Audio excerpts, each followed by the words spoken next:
संतोष मलिक जी, जो कि आपके मतदाता जागृति संगठन की राष्ट्रीय अध्यक्ष हैं, एक बहुत ही गंभीर चिंता आपके साथ साझा करनी चाह रही है। हालांकि देश में उथल पुथल और गलत हालात तो चल ही रहे हैं।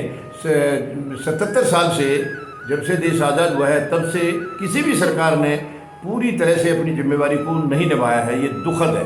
लेकिन अब हाल में जो घटनाएं कुछ घटी हैं, उनमें एक है, आप सबको पता होगा, अभी 2-3 दिन पहले यहाँ दिल्ली के अंदर आईएएस का जो कोचिंग सेंटर है, उसके अंदर 3 बच्चे दर्दनाक मौत का शिकार हो गए हैं।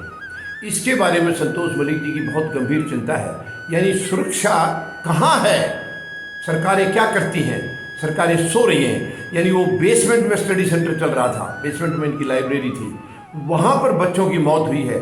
कितनी शर्मनाक है, कितनी गंभीर बात है ये। यानी वो बच्चे जो मेहनत कर रहे थे, पढ़ाई कर रहे थे, और काफ़ी बच्चे ऐसे भी हैं जिनके माँ बाप गरीब हैं, वो खर्चा नहीं उठा सकते हैं, उन्होंने ब्याज पर पैसा ला करके इन बच्चों के भविष्य को बनाने के लिए उनको पैसा दिया। उनकी यहाँ पर कोचिंग करा रहे थे कि बच्चा कामयाब होगा 2-4 साल में, और इसके बाद सब कर्जा उतर जाएगा। और ऐसे में 3 बच्चे मौत का शिकार हो गए। हालांकि एक गंभीर बात और भी है, ये भी लग रहा है कि इन 3 के अलावा भी शायद एक आध बच्चे की मौत हुई, लेकिन वो साफ नहीं हुआ, क्योंकि जो घोषणा की गई है वो अभी तक 3 बच्चों की घोषणा हुई है कि 3 बच्चों की मौत हुई है, दुखद मौत हुई है। ये पानी कैसे चला गया उसके अंदर? क्यों चला गया? सरकार क्या कर रही थी? और कोचिंग सेंटर जो चला रहे हैं, क्या उन्हें इतना ज्ञान नहीं है?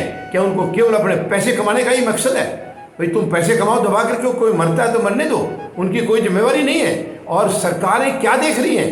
कोई इस तरीके से कोचिंग सेंटर चल रहा है तो सरकार ने क्यों नहीं देखा उसको क्यों बंद नहीं कराया? या क्या इसके लिए एनओसी नहीं दी गई थी? यानी जब कोई भी चीज़ होती है, कोई भी नई चीज़ हम शुरू करते हैं, उसके लिए एनओसी होती है, पुलिस वेरिफिकेशन होती है, वो सब कहाँ चली गई? वो सब क्यों नहीं हुई है? ये पानी नाला लीक होकर के और उसके अंदर गया है बेसमेंट के अंदर, तो इतनी जगह कैसे बची हुई थी? मतलब बेसमेंट में जरा सी लापरवाही से पानी चला जाएगा तो क्या था? वो धांधलेबाजी थी पूरी। और सबसे बड़ी बात यह है, दिल्ली पुलिस भी अब केवल पॉलिश कर रही है, ऊपर से केस को दबाने की कोशिश कर रही है। ये जो राउज आईएएस स्टडी सेंटर है, आईएएस स्टडी सर्कल जो है जिसमें ये हादसा हुआ है, उसके असली मालिक हैं वीपी गुप्ता, मगर उनको अभी तक अरेस्ट नहीं किया गया है। क्या दिल्ली पुलिस बताएगी क्यों अरेस्ट नहीं किया उनको?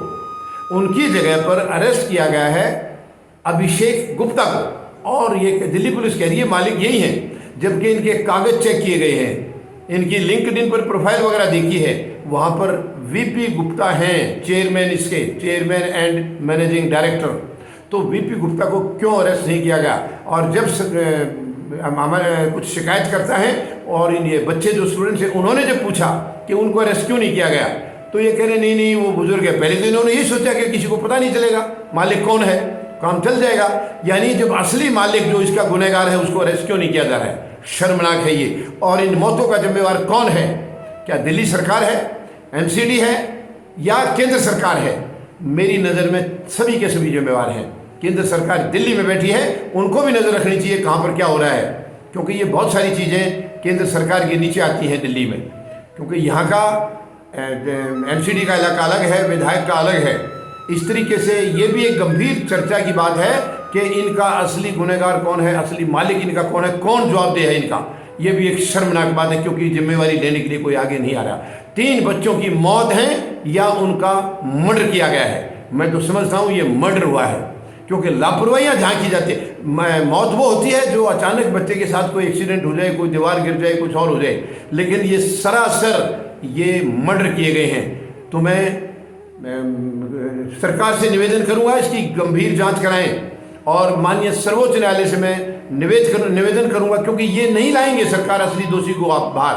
तो माननीय सर्वोच्च न्यायालय को संज्ञान लेकर के और इसकी गहन जांच करनी चाहिए, और जो भी दोषी हैं उन पर कड़ी से कड़ी कार्रवाई होनी चाहिए। हालांकि कुछ सेंटरों को भी बंद किया गया है, लेकिन ये ऐन वक्त पर क्यों, हादसे से पहले क्यों सबक नहीं लिया जाता है? ये दुर्भाग्यपूर्ण स्थिति है, शर्मनाक है। उम्मीद है माननीय सर्वोच्च न्यायालय इसके ऊपर गंभीर एक्शन लेंगे। धन्यवाद। जय जवान, जय किसान, जय हिंद।